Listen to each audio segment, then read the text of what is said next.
ಹಿಂದಿನ ವಿಡಿಯೋದಲ್ಲಿ ಗುರು ಯಾವ ರೀತಿ ಇರಬೇಕು, ನಮ್ಮ ಕೈ ಹಿಡಿದುಕೊಂಡು ದಡ ಮುಟ್ಟಿಸುವಂಥವರಾಗಿರಬೇಕು, ನಮ್ಮ ಸಾಧನೆ ಪೂರ್ಣ ಮಾಡಿಸಬೇಕು, ಮೋಕ್ಷದ ಮಾರ್ಗದ ತನಕ ನಮ್ಮನ್ನ ತಲುಪಿಸಬೇಕು. ಶಿಷ್ಯ ಗುರುವಿಗೆ ಪ್ರಶ್ನೆ ಮಾಡ್ತಾನೆ, ನಾವು ಜನ್ಮ ಮರಣದ ಬಗ್ಗೆ ಮಾತಾಡ್ತೀವಿ, ಈ ಜನ್ಮ ಮರಣ ಅಂದ್ರೆ ಏನು, ಇದರಿಂದ ಬಿಡುಗಡೆ ಆಗೋದು ಹೇಗೆ, ಜನ್ಮ ಮತ್ತು ಮೃತ್ಯು ಯಾರದ್ದಾಗ್ತದೆ ಮತ್ತು ಈ ಕರ್ಮನ ಭೋಗಿಸುವವರು ಯಾರು? ಈ ಪ್ರಶ್ನೆ ತುಂಬಾ ಆಳವಾದದ್ದು. ಶರೀರ ಸಾಯ್ತದೆ, ಹಾಗಾಗಿ ಶರೀರ ಅಕರ್ತ ಅನ್ನಬಹುದು. ಆತ್ಮ ಅನಾದಿ ಕಾಲದಿಂದಲೂ ಇದೆ, ಅದರ ಅಸ್ತಿತ್ವದ ಬಗ್ಗೆ ನಮ್ಗೆ ಗೊತ್ತಿಲ್ಲ, ಹಾಗಾಗಿ ಅದು ಸಹ ಅಕರ್ತ ಅನ್ನಬಹುದು. ಕರ್ತ ಯಾರು ಅಂದ್ರೆ ನಮ್ಮ ಸೂಕ್ಷ್ಮ ಮನಸ್ಸು, ಸೂಕ್ಷ್ಮ ಶರೀರ. ಅದರೊಳಗೆ ಏನು ವಾಸನೆ ಸಂಚಿತ ಆಗ್ತದೆ ಅಂದರೆ ನಮ್ಮ ಕಾಮ, ಕ್ರೋಧ, ಮೋಹ, ರಾಗ, ದ್ವೇಷ, ಈರ್ಷೆ ಇವುಗಳನ್ನು ವಾಸನೆ ಅನ್ಬಹುದು. ಈ ವಾಸನೆಗಳನ್ನು ಸಂಚಿತ ಮಾಡಿರುವಂತಹ ಸೂಕ್ಷ್ಮ ದೇಹ ಕರ್ಮನ ಭೋಗಿಸ್ತದೆ. ಸೂಕ್ಷ್ಮ ಶರೀರ ಜನ್ಮ ಮತ್ತು ಮೃತ್ಯುವಿನಿಂದ ಪ್ರಸಾರ ಆಗ್ತದೆ, ಶರೀರ ಅಲ್ಲ. ಶರೀರ ಕೇವಲ ಮಾಧ್ಯಮ. ಶರೀರನೂ ಅಕರ್ತಾನೆ, ಆತ್ಮವೂ ಸಹ ಅಕರ್ತ. ಮೃತ್ಯುವಿನ ಘಟನೆ ಏನಿದೆ ಅದು ಯಾರು ಫೇಸ್ ಮಾಡಬೇಕಾಗ್ತದೆ ಅಂದರೆ ಸೂಕ್ಷ್ಮ ಮನಸ್ಸು, ಸೂಕ್ಷ್ಮ ದೇಹ. ಜನ್ಮ ಯಾರದ್ದಾಗತ್ತೆ? ಸೂಕ್ಷ್ಮ ದೇಹದ್ದು. ಮೃತ್ಯು ಯಾರದ್ದಾಗತ್ತೆ? ಸೂಕ್ಷ್ಮ ದೇಹದ್ದು. ಶರೀರ ಕೇವಲ ಮಾಧ್ಯಮ. ಉದಾಹರಣೆಗೆ ಕಂಪ್ಯೂಟರ್ನ ಒಳಗೆ ಏನು ಎಲೆಕ್ಟ್ರಿಸಿಟಿ ಬರ್ತಾ ಇದೆ ಅದು ಆತ್ಮ. ಕಂಪ್ಯೂಟರ್ನಲ್ಲಿ ಪ್ರೋಗ್ರಾಮಿಂಗ್ ಇಲ್ಲ ಅಂದರೆ ಅದು ಕೇವಲ ಡಬ್ಬಿ, ಅದನ್ನು ಆನ್ ಮಾಡಿದ್ರೂ ಏನು ಪ್ರಯೋಜನ ಇಲ್ಲ. ಹಾಗೆ ನಮ್ಮೊಳಗೆ ಸೂಕ್ಷ್ಮ ಶರೀರ ಇದೆ, ಅದರಿಂದನೇ ಈ ಪ್ರೋಗ್ರಾಮಿಂಗ್ ಎಲ್ಲ ರನ್ ಆಗ್ತಾ ಇದೆ. ನಮ್ಮೊಳಗೆ ಮಾಯೆ ರನ್ ಆಗ್ತಾ ಇದೆ. ಜನ್ಮ ಮೃತ್ಯು, ಸಂಕಲ್ಪ ವಿಕಲ್ಪ, ಸದ್ಗುಣ ದುರ್ಗುಣ, ತ್ರಿಗುಣ ಇವೆಲ್ಲ ಸೂಕ್ಷ್ಮ ದೇಹದಲ್ಲಿ ತಾನೇ ನಡೀತಾ ಇರೋದು.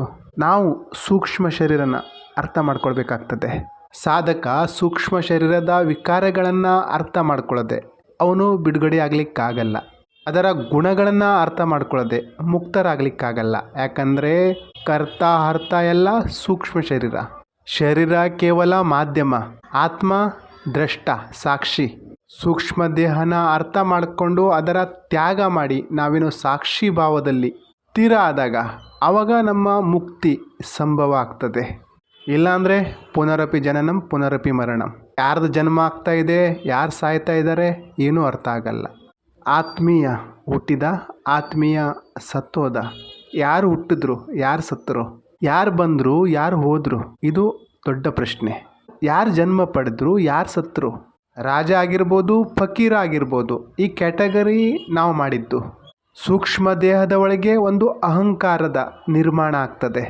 ಅಹಂಕಾರ ಅಂದರೆ ನಾನು ಇಂಥವನು, ನಾನೀ ಕರ್ತ, ನಾನೀ ಭೋಕ್ತ, ನಾನು ಇಂಥ ಗೋತ್ರದಲ್ಲಿ, ಇಂಥ ಸಂಪ್ರದಾಯದಲ್ಲಿ ಹುಟ್ಟಿರುವಂಥವನು, ನಾನು ಇಂಥ ಕಡೆ ಹುಟ್ಟಿದಂಥ ಒಂದು ಆತ್ಮ.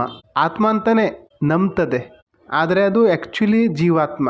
ಅವನತ್ರ ಬಾಯ್ಪಾಠ ಮಾಡಿರುವಂತಹ ಶಾಸ್ತ್ರದ ಜ್ಞಾನ ಇದೆ. ಈಗಂತೂ ಎಲ್ಲರೂ ನಾನೇ ಆತ್ಮ, ನಾನೇ ಶಿವ, ನಾನು ಅನಂತ ಬಾಯ್ಪಾಠ ಮಾಡಿರುವಂಥವು. ನಾವು ಸದ್ಗುರುವಿನ ಬಾಯಿಂದ ಶಾಸ್ತ್ರದ ಅರ್ಥನ ಮಾಡ್ಕೊಂಡಿಲ್ಲ, ಅದನ್ನು ನಿಜವಾಗಿಯೂ ಡಿಕೋಡ್ ಮಾಡಿಲ್ಲ. ಬರೀ ಶಾಸ್ತ್ರನ ಓದಿ ಹೇಳುವಂತಹ ಗುರುಗಳನ್ನು ಸಹ ನಾವು ತ್ಯಾಗ ಮಾಡಬೇಕು. ಯಾರು ಅದರೊಳಗಿನ ತತ್ವನ ರಹಸ್ಯನ ನಮ್ಗೆ ತಿಳಿಸ್ತಾರೋ ಅಂಥ ಗುರುಗಳ ಸಂಘ ಮಾಡಬೇಕು. ನಾವು ಯಾವುದೇ ಮಂತ್ರನ ಅಥವಾ ಸ್ತೋತ್ರನ, ಖಡ್ಗಮಲ ಆಗಿರ್ಬೋದು, ಸಿದ್ಧಕುಂಜಿಕ ಆಗಿರ್ಬೋದು, ಗಾಯತ್ರಿ ಮಂತ್ರ ಆಗಿರ್ಬೋದು, ಮಹಾಮೃತ್ಯುಂಜಯ ಮಂತ್ರ ಆಗಿರ್ಬೋದು, ಅದನ್ನು ಸ್ಪಷ್ಟವಾಗಿ ಉಚ್ಚಾರ ಮಾಡ್ತೀವಿ. ಆದರೆ ಅದರೊಳಗಿನ ರಹಸ್ಯ ನಮಗೆ ಗೊತ್ತಿದೆಯಾ ಅಥವಾ ನಮಗೆ ಗುರು ಹೇಳಿದ್ದಾರಾ? ಪೂರ್ತಿಯಾಗಿ ದುರ್ಗಾ ಸಪ್ತಶತಿ ಹೇಳಿ ಬರುತ್ತೆ, ಆದರೆ ಅದರೊಳಗೆ ಏನು ಇದೆ, ಏನು ರಹಸ್ಯ ಇದೆ ಗೊತ್ತಿದೆಯಾ?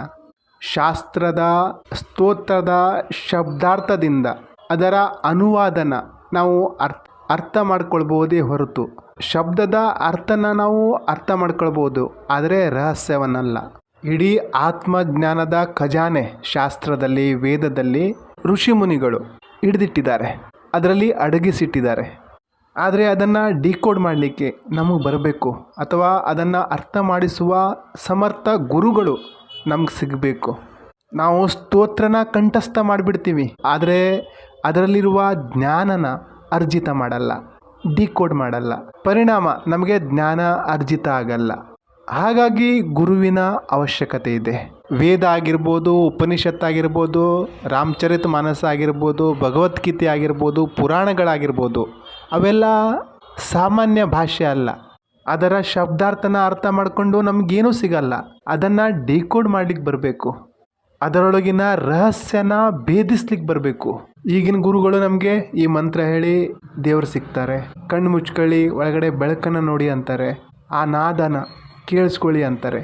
ಒಬ್ಬ ಮೂಗ ಅವನು ಯಾವ ರೀತಿ ಮಂತ್ರ ಹೇಳಬಲ್ಲ, ಒಬ್ಬ ಕಿವುಡ ಯಾವ ರೀತಿ ನಾದನ ಕೇಳಿಸ್ಕೊಳ್ಬಲ್ಲ, ಒಬ್ಬ ಕುರುಡ ಅವನು ಬೆಳಕನ್ನು ಹೇಗೆ ನೋಡಬಲ್ಲ, ಅವನು ಇಡೀ ಜೀವನದಲ್ಲಿ ಬೆಳಕೇ ನೋಡಿಲ್ಲ, ಬೆಳಕೇನನ್ನೋದೇ ಗೊತ್ತಿಲ್ಲ, ಅವನು ಒಳಗಡೆ ಬೆಳಕನ್ನು ಹೇಗೆ ನೋಡಬಲ್ಲ? ಹಾಗಾದರೆ ಇವರು ಯಾರಿಗೂ ದೇವರ ದರ್ಶನನೇ ಆಗಲ್ವಾ?